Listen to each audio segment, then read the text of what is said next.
आज हम चर्चा करेंगे कार्बनिक अभिक्रियाओं की क्रियाविधि के बारे में।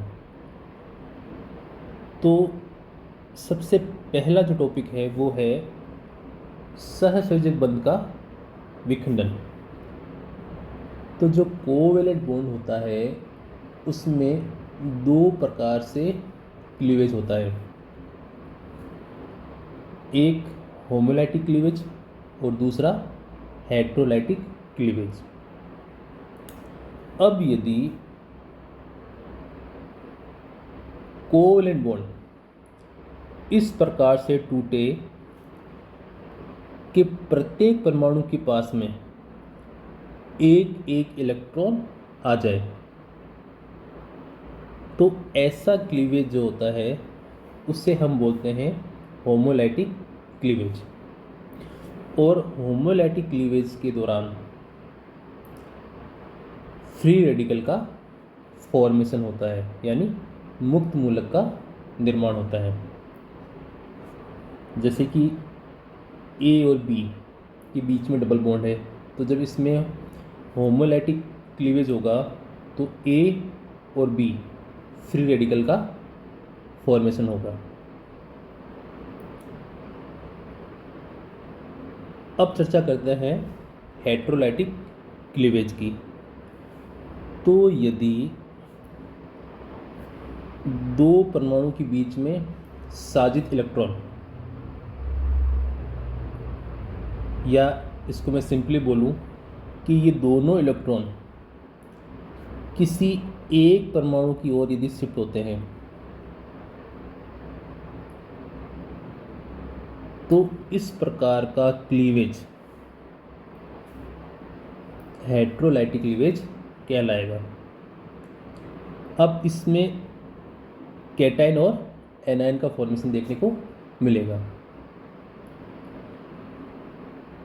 हेट्रोलाइटिक क्लीवेज हमेशा डिफरेंट इलेक्ट्रोनेगेटिव एटम्स के बीच में देखने को मिलेगी, जबकि होमोलाइटिक क्लीवेज हमेशा एक समान विद्युत ऋणता रखने वाले एटम्स के बीच में पॉसिबल होता है। तो जैसे इस एग्जांपल की बात करें तो कार्बन और ऑक्सीजन में से ज़्यादा इलेक्ट्रोनेगेटिव एटम कौन सा है? ऑक्सीजन।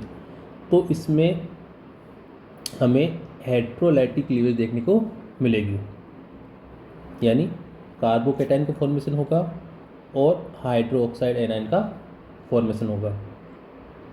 इसी प्रकार यदि मैं इस वाले एग्जांपल में ये मान के चलता हूँ कि बी की इलेक्ट्रोनेगेटिविटी ज़्यादा है, तो जो इलेक्ट्रॉन की शिफ्टिंग है वो किसकी तरफ होगी? बी की तरफ।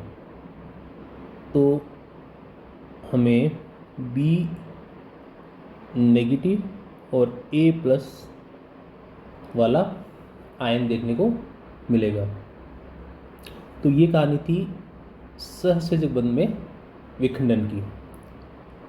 अब हम चर्चा करेंगे अभिकर्मकों के प्रकार के बारे में, यानी टाइप्स ऑफ रिएजेंट्स।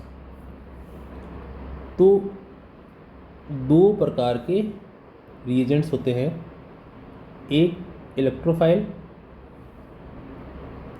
और दूसरा होता है न्यूक्लियोफाइल। अब सबसे पहले हम बात करेंगे इलेक्ट्रोफाइल की, यानी इलेक्ट्रॉन स्नेही की। तो देखो, नाम से पता लग रहा है इलेक्ट्रॉन के प्रति स्नेह रखने वाला, इलेक्ट्रॉन के प्रति स्नेह रखने वाला, यानी वो खुद क्या होगा? Electron deficient. आया समझ में? तभी तो इलेक्ट्रॉन के प्रति स्नेह रखेगा। अब कहाँ अटैक करेगा? जहाँ इसको इलेक्ट्रॉन मिलेंगे, यानी इलेक्ट्रॉन रिच सेंटर पे अटैक करेगा। इलेक्ट्रोफाइल कितने प्रकार के हो सकते हैं? एक तो उन पे आपको क्या देखने को मिल सकता है? Positive charge. For example H+ ion, X+ ion, यानी हेलोनियम आयन की बात कर रहा हूँ। इसके अलावा नाइट्रोनियम आयन हो गया, ये एसिलियम आयन हो गया। ठीक है, इस प्रकार R+ वाले जितने भी एग्जाम्पल है वो आपके इलेक्ट्रोफाइल के एग्जाम्पल हैं। इसके अलावा लुईस अम्ल का मतलब जिनका ऑक्टेट क्या होता है, इनकम्प्लीट होता है। फॉर एग्जाम्पल BF3,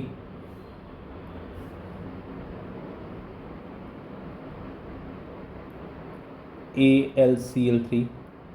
तो ये आपकी लुईस एसिड है और किसकी तरह कार्य करते हैं, इलेक्ट्रॉन स्नेही की जैसे। अब बात करते हैं नाभिक स्नेही की। तो नाभिक पे चार्ज कैसा होता है, पॉजिटिव चार्ज होता है। अब नाभिक की तरफ कौन जाना पसंद करेगा, जिस पे इलेक्ट्रॉन की क्या हो, अधिकता, यानी इलेक्ट्रॉन रिच स्पीसीज जो होती है वो नाभिक स्नेही की तरह कार्य करती है, जिसको हम N कैपिटल और U स्मॉल से डिनोट करते हैं। इलेक्ट्रॉन न्यून केंद्र पे आक्रमण करते हैं, ये मैंने अभी आपको बता ही दिया है।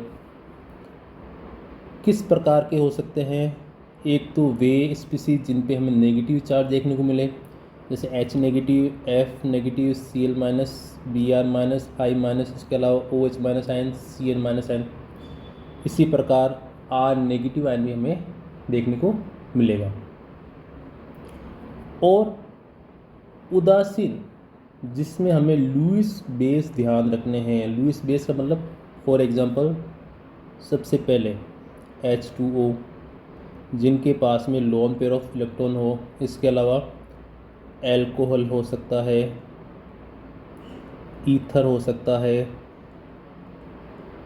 और थायोल हो सकता है। तो ये सारे के सारे जितने भी एग्जाम्पल हैं वो इलेक्ट्रॉन रिच स्पीसीज के एग्जाम्पल्स हैं। तो ये कहानी थी न्यूक्लियोफाइल की। अब हम बात करेंगे कार्बनिक अभिक्रियाओं के प्रकार के बारे में, यानी टाइप्स ऑफ ऑर्गेनिक रिएक्शन। तो 4 प्रकार की मेनली हमें रिएक्शंस पढ़नी है: प्रतिस्थापन अभिक्रिया, योगात्मक अभिक्रिया, विलोपन अभिक्रिया और पुनर्विन्यास अभिक्रिया। तो इनको 1 बाय 1 हम डिटेल में पढ़ेंगे। तो शुरुआत हम सबसे पहले करेंगे प्रतिस्थापन अभिक्रिया से। तो ऐसी रासायनिक अभिक्रियाएं जिनमें क्रियाकारी के एक परमाणु या समूह के स्थान पर अन्य परमाणु या समूह आकर जुड़ जाते हैं, तो ऐसी रिएक्शन जो होती है वो सब्स्टिट्यूशन रिएक्शंस कहलाती है। ठीक है, फॉर एग्जांपल मैं एक सिंपल एग्जांपल लेके इसको समझाता हूँ। हमारे पास में एक रिएक्टेंट है RY, ठीक है। इसकी रिएक्शन हम करवा रहे हैं XZ के साथ में, ठीक है। तो यहाँ पर क्या होगा, जब सब्स्टिट्यूशन रिएक्शन होगी तो Y के स्थान पर X जो ग्रुप है वो जुड़ जाएगा और Y को यहाँ से क्या कर देगा, हटा देगा। तो ऐसी रिएक्शंस क्या कहलाएंगी, प्रतिस्थापन अभिक्रिया। अब ये रिएक्शन जो है वो 3 प्रकार की होती है। कौन कौन सी? सबसे पहले नाभिक स्नेही प्रतिस्थापन अभिक्रिया, जिसको शॉर्ट में एसेंट रिएक्शंस कहते हैं। दूसरी होती है इलेक्ट्रॉन स्नेही प्रतिस्थापन अभिक्रिया और तीसरी होती है मुक्त मूलक प्रतिस्थापन अभिक्रिया। तो सबसे पहले हम बात करेंगे नाभिक स्नेही प्रतिस्थापन अभिक्रिया की। तो ये जो रिएक्शंस है वो एल्किल हैलाइड्स के द्वारा दर्शाई जाती है, ये याद रखना। ये भी 2 प्रकार की होती है, SN1 और SN2। एक का अणु नाभिक स्नेही प्रतिस्थापन अभिक्रिया और द्विअणुक नाभिक स्नेही प्रतिस्थापन अभिक्रिया। तो इसको हम एक एग्जाम्पल से समझते हैं। तो सबसे पहले हम बात करेंगे SN1 रिएक्शन की।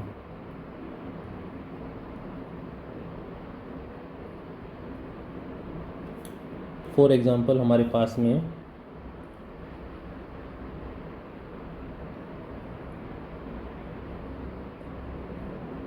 टर्शरी ब्यूटाइल क्लोराइड है।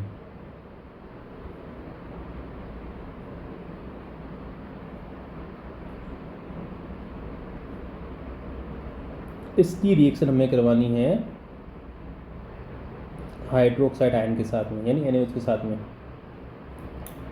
तो फाइनली हमें क्या मिलेगा, टर्शरी ब्यूटाइल एल्कोहल। ठीक है। अब जो SN1 रिएक्शन जो है वो 2 पदों में कंप्लीट होती है। 2 स्टेप रिएक्शन है। फर्स्ट स्टेप में क्या होगा,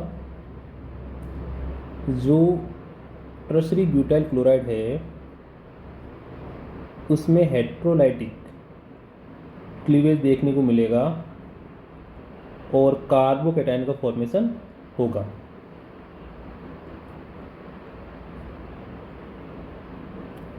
सेकेंड स्टेप में क्या होगा, जो हमारे पास में न्यूक्लियोफाइल है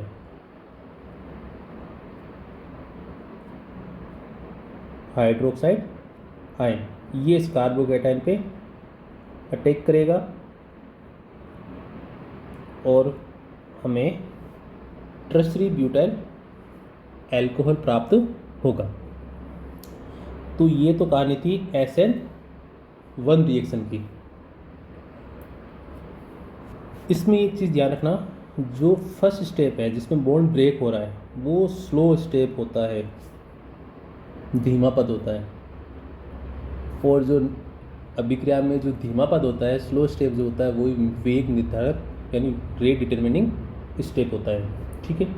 और जिसमें बॉन्ड फॉर्म हो रहा है वो फास्ट स्टेप होगा। अब हम बात करेंगे SN2 रिएक्शन की। तो इसमें हम एक एग्जांपल लेते हैं, ब्रोमो एथेन हमारे पास है C2H5Br। इसकी रिएक्शन हम करवा रहे हैं एल्कोहलिक KOH के साथ में। तो C2H5OH और KBr का फॉर्मेशन होगा। अब मैकेनिज्म की यदि चर्चा करें तो SN2 जो रिएक्शन है वो 1 स्टेप रिएक्शन है। तो क्या होगा, सबसे पहले जो हाइड्रोक्साइड आयन है वो बैक साइड अटैक करेगा Br के। ठीक है। इस प्रकार से एक ट्रांजिशन स्टेट बनेगी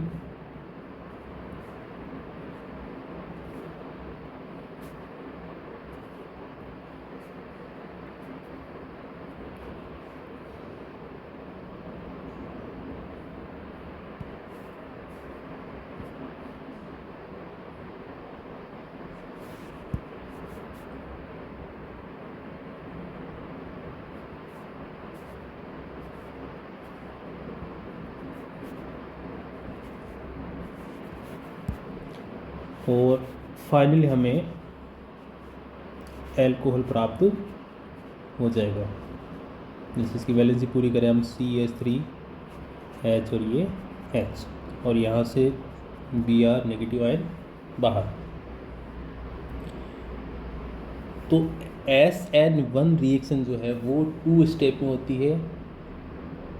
फर्स्ट स्टेप में कार्बोकैटायन का फॉर्मेशन होगा, सेकेंड स्टेप में नाभिक नहीं है, वो कार्बोकैटायन पे अटैक करेगा। जबकि SN2 रिएक्शन जो है वो 1 स्टेप रिएक्शन है। ठीक है। बैक साइड अटैक होता है, ट्रांजिशन स्टेट बनती है, फाइनली प्रोडक्ट हमें मिल जाता है। ये कई एग्जाम में पूछा गया है इनकी मैकेनिज्म के बारे में और SN1 और SN2 रिएक्शन में क्या अंतर होता है उसके बारे में। अब हम बात करते हैं दूसरी प्रतिस्थापन अभिक्रिया जिसका नाम है इलेक्ट्रॉन स्नेही प्रतिस्थापन अभिक्रिया। तो जिस प्रकार नाभिक स्नेही प्रतिस्थापन अभिक्रिया एल्किल हैलाइड्स के द्वारा शो की जाती है, उसी प्रकार जो इलेक्ट्रॉन्स ने ही प्रतिस्थापन अभिक्रिया है वो बेंजीन और इसके डेरिवेटिव्स के द्वारा शो की जाती है। तो ये चीज़ आपको ध्यान रखनी है। थोड़ा इसके मैकेनिज्म की हम चर्चा कर लेते हैं। तो बेंजीन और इलेक्ट्रोफाइल की रिएक्शन हम करवाते हैं।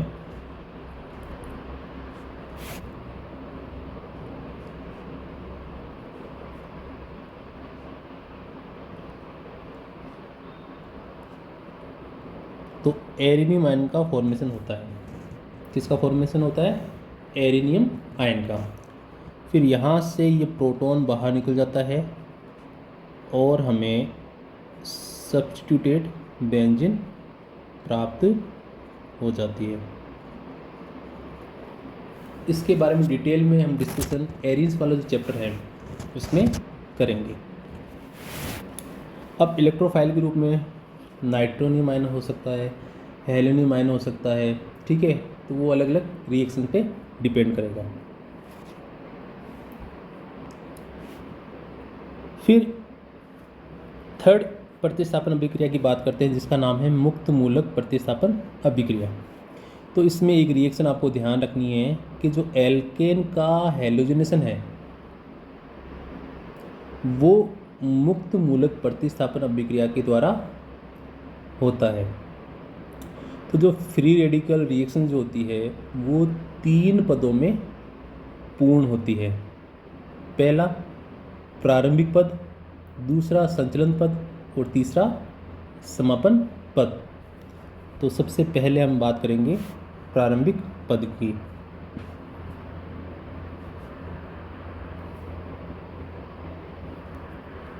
जिसे इनिशिएशन स्टेप भी कहते हैं।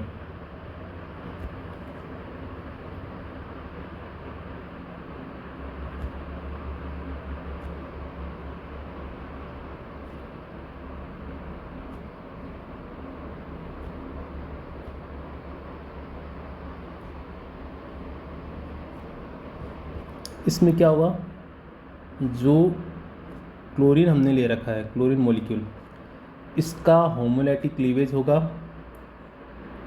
प्रकाश की प्रेजेंस में और क्लोरीन फ्री रेडिकल का फॉर्मेशन होगा, ठीक है। जो दूसरा पद है जिसे हम बोलते हैं संचलन पद, प्रोपेगेशन स्टेप,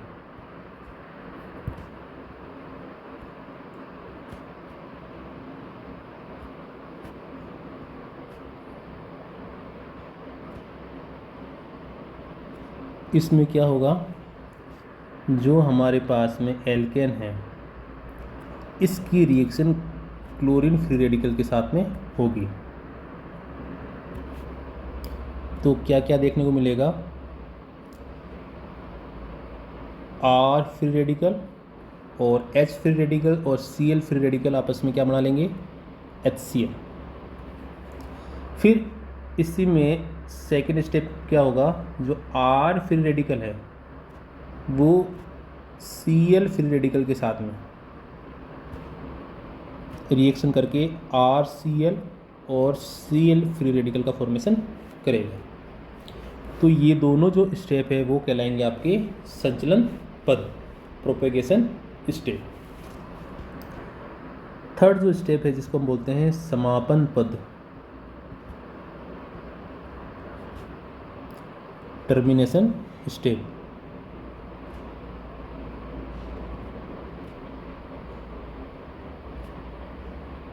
इसमें क्या होगा, जो फ्री रेडिकल बने यानी क्लोरीन फ्री रेडिकल के साथ में Cl2 का फॉर्मेशन कर लेंगे। फिर R फ्री रेडिकल मिलके एल्केन का फॉर्मेशन कर सकते हैं और R free radical Cl free radical के साथ में क्या बना लेंगे, RCl, ठीक है। तो ये कहानी थी मुक्त मूलक प्रतिस्थापन अभिक्रिया की। अब हम चर्चा करते हैं दूसरे प्रकार की जिसका नाम है योगात्मक अभिक्रिया।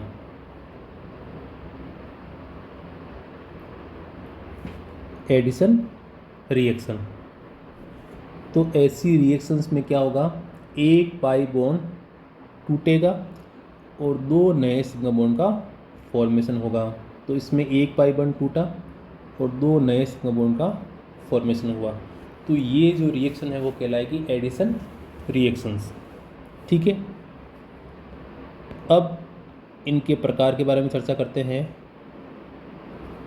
तो जो एडिशन रिएक्शन है वो 3 प्रकार की होती है। सबसे पहले नाभिक स्नेही प्रतिस्थापन नाभिक स्नेही योगात्मक अभिक्रिया, दूसरी इलेक्ट्रॉन स्नेही योगात्मक अभिक्रिया, और तीसरी जो होती है उसे हम बोलते हैं मुक्त मूलक योगात्मक अभिक्रिया। तो पहले हम चर्चा करेंगे नाभिक स्नेही योगात्मक अभिक्रिया की, यानी न्यूक्लियोफिलिक एडिशन रिएक्शन की। तो ये जो रिएक्शन है वो कार्बोनिल कंपाउंड जैसे एल्डिहाइड और कीटोन के द्वारा शो की जाती है, यानी एल्डिहाइड और कीटोन की ये स्पेसिफिक रिएक्शंस हैं। तो जब न्यूक्लियोफाइल की रिएक्शन हम कार्बोनिल ग्रुप के साथ करते हैं तो ये जो न्यूक्लियोफाइल है वो इलेक्ट्रॉन डेफिशिएंट कार्बन पे जाके जुड़ता है और ये पाई जो इलेक्ट्रॉन है वो ऑक्सीजन पे शिफ्ट हो जाते हैं। तो O पे क्या क्रिएट हो जाएगा, नेगेटिव चार्ज। अब इसका यदि हम प्रोटोनेशन करवा देते हैं तो यहाँ पर E के स्थान पे क्या जुड़ जाएगा, H। ठीक है, फॉर एग्जांपल हम एल्डिहाइड की रिएक्शन करवा रहे हैं HCN के साथ में, तो इसमें जो न्यूक्लियोफाइल है वो क्या है आपके CN- आयन। तो ये अटैक करेगा इस कार्बोनिल ग्रुप पे, पाई इलेक्ट्रॉन की शिफ्टिंग होगी, क्या बनेगा आपके R, O पे चार्ज आ गया नेगेटिव, H और ये CN। फिर इसका हम क्या करवा देंगे, प्रोटोनेशन करवा देंगे, तो हमें प्रोडक्ट के रूप में साइनोहाइड्रिन प्राप्त हो जाएगा। तो ये था नाभिक स्नेही योगात्मक अभिक्रिया के बारे में। अब सेकंड जो टाइप है इसमें, जिसको हम बोलते हैं इलेक्ट्रॉन स्नेही योगात्मक अभिक्रिया, इलेक्ट्रोफिलिक एडिशन रिएक्शन। तो एल्कीन और एल्काइंस के द्वारा ये रिएक्शन शो की जाती है। जैसे कि हमने यहाँ पर एल्कीन की रिएक्शन हमने HBr के साथ में करवाई, तो इसमें क्या होगा, जैसे ये मार्कोनिकॉफ रूल के अकॉर्डिंग होता है कि जो HBr का H है वो डबल बॉन्डेड उस कार्बन के साथ जुड़ता है जिसपे पहले से अधिक संख्या में क्या होते हैं, हाइड्रोजन। तो जो H है वो इस कार्बन के साथ जुड़ेगा क्योंकि इसके पास में 2 हाइड्रोजन है, और Br कहाँ जुड़ेगा, इस सेंट्रल कार्बन पे। इस प्रकार से यहाँ पर ये बॉन्ड ब्रेक होगा और हमें प्रोडक्ट मिल जाएगा। ठीक है, इसकी मैकेनिज्म की बात करें तो सबसे पहले क्या होगा, जो एल्कीन है उसके पाई इलेक्ट्रॉन इलेक्ट्रोफाइल के साथ में क्या करेंगे, इंटरेक्ट करेंगे। तो जो एडजेस्ट कार्बन है उस पर क्या क्रिएट हो जाएगा, पॉजिटिव चार्ज, यानी कार्बोकेटाइन का फॉर्मेशन हो गया। अब इस कार्बोकेटाइन पे कौन अटैक करेगा, न्यूक्लियोफाइल, और फाइनली हमें उत्पाद प्राप्त हो जाता है। तो ये हमने चर्चा की इलेक्ट्रॉन स्नेही योगात्मक अभिक्रिया की। और डिटेल में चर्चा जब जो हम ये जो चैप्टर है एल्कीन एल्काइन, उसमें इसकी चर्चा हम डिटेल में करेंगे। फिर जो तीसरा टाइप है जिसका नाम है मुक्त मूलक योगात्मक अभिक्रिया, तो इसमें हमें पेरोक्साइड प्रभाव या एंटी मार्कोनिकोव वाला जो नियम है वो ध्यान रखना है। मार्कोनिकोव नियम तो क्या था कि जब भी हम असीमित एल्कीन की अभिक्रिया HBr के साथ करवाते हैं तो HBr का H डबल बॉन्डेड उस कार्बन के साथ जुड़ता है जिसमें पहले से अधिक संख्या में क्या होते हैं, हाइड्रोजन। जबकि ये जो पेरोक्साइड प्रभाव या एंटी मार्कोनिकोव जो नियम है वो इसके जस्ट उल्टा है। तो इसमें एक चीज़ आप ये ध्यान रखना, वो रिएक्शन कंडीशन में पेरोक्साइड जरूर देगा। पेरोक्साइड देते ही हमें एंटी मार्किनोव नियम का पालन करना है। ठीक है, अब इसके मैकेनिज्म की यदि हम चर्चा करें तो सबसे पहला जो फर्स्ट स्टेप जो होगा, जिसे हम प्रारंभिक पद कहते हैं,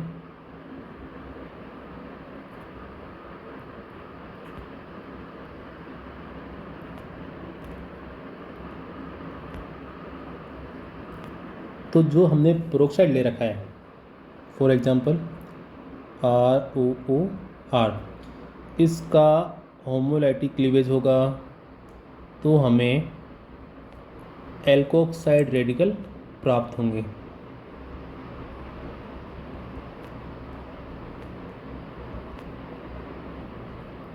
ठीक है, फिर सेकंड स्टेप क्या होता है फिर रेडिकल रिएक्शन में? संचलन पद या संचरण पद।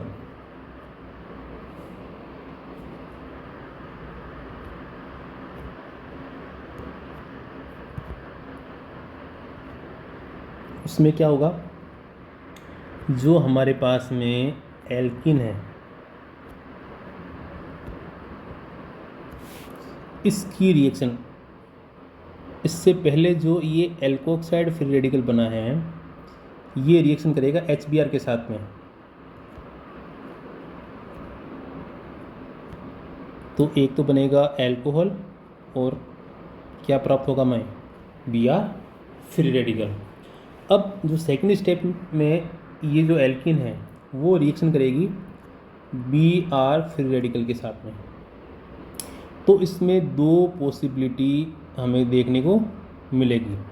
ठीक है, फर्स्ट पॉसिबिलिटी क्या है कि CH3CH CH2Br, यानी इस प्रकार से फ्री रेडिकल का फॉर्मेशन होगा। तो इस CH2 फ्री रेडिकल के साथ में क्या जुड़े? Br फ्री रेडिकल, और इस वाले कार्बन पे क्या क्रिएट हो जाए? Free radical. ठीक है, फर्स्ट केस तो ये हो गया। अब इसकी रिएक्शन हम यदि हम किसके साथ करवाते हैं? HBr के साथ में, तो इस सेंट्रल वाले जो कार्बन फ्री रेडिकल है वो H के साथ में जुड़ जाएगा, तो हमें प्राप्त होगा CH3 CH2 CH2Br।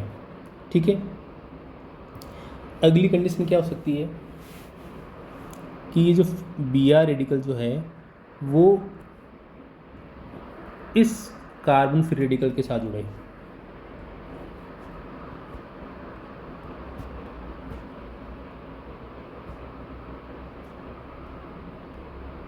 फिर इसका HBr के साथ इसकी रिएक्शन करवा देंगे,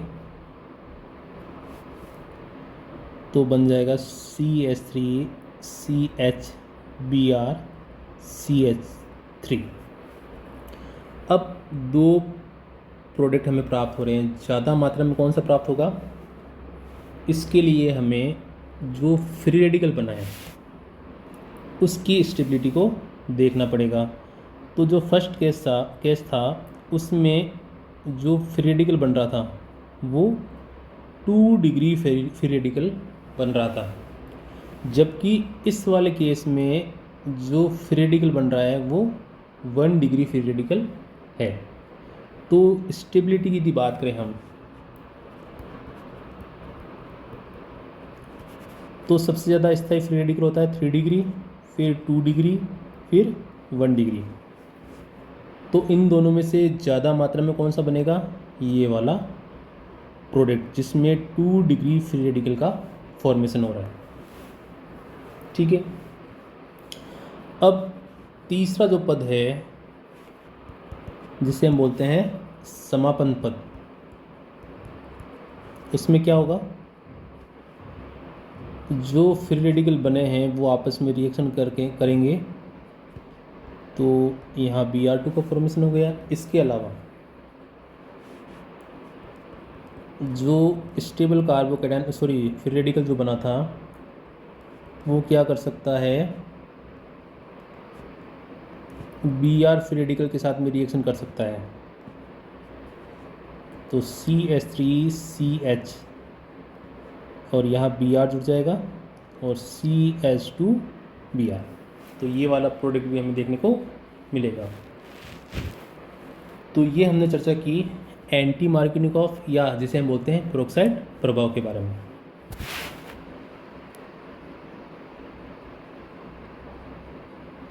अब थर्ड टाइप के बारे में बात करते हैं जिसको हम बोलते हैं विलोपन अभिक्रिया,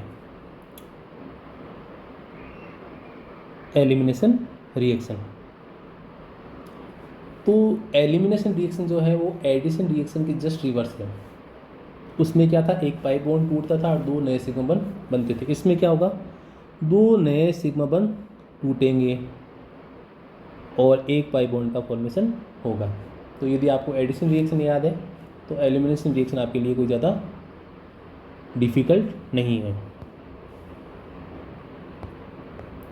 अब एग्जाम्पल्स के बारे में चर्चा करते हैं। तो सबसे पहले विहाइड्रोजनीकरण, यानी उसमें से H2 का मॉलिक्यूल बाहर निकलेगा। तो जब भी हम प्राइमरी अल्कोहल का कॉपर की प्रेजेंस में 300 डिग्री सेल्सियस पे इसकी रिएक्शन करवाते हैं तो डिहाइड्रोजनेशन के कारण हमें एल्डिहाइड प्राप्त होता है। ठीक है, ये भी एलिमिनेशन रिएक्शन हो गई। फिर दूसरा इसका एग्जाम्पल है विहेलोजनीकरण। विहेलोजनीकरण का मतलब क्या होता है, जिसमें से H2 का मॉलिक्यूल बाहर निकलेगा।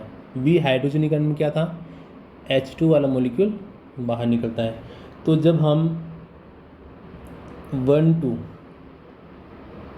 डाईब्रोमो एथेन की रिएक्शन जिंक के साथ करवाते हैं तो यहाँ से दो सिग्मा बॉन्ड टूटेंगे और एक पाई बॉन्ड का फॉर्मेशन होगा और फलस्वरूप हमें क्या प्राप्त होगी, एल्कीन।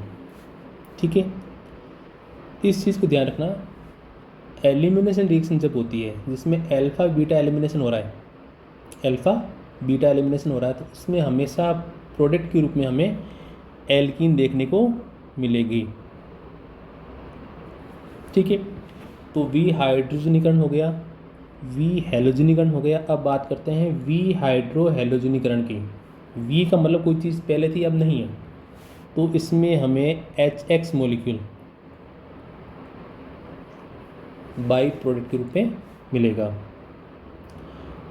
तो इसमें ये हमारे पास में ब्रोमो एथेन है। तो जब इसको हम एल्कोहलिक केज के साथ इसकी रिएक्शन करवाते हैं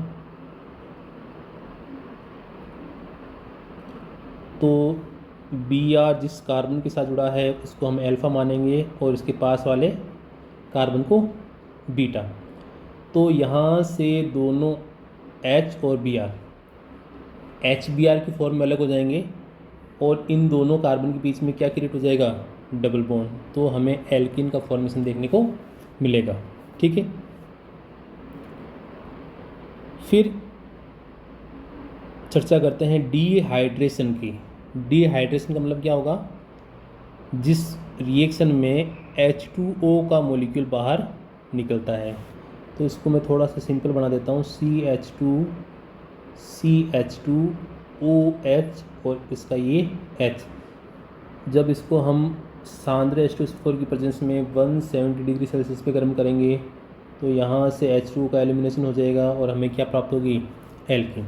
तो ये जितने भी एग्जाम्पल्स हम पढ़ रहे हैं वो सारे के सारे एलिमिनेशन रिएक्शन के एग्जाम्पल हैं।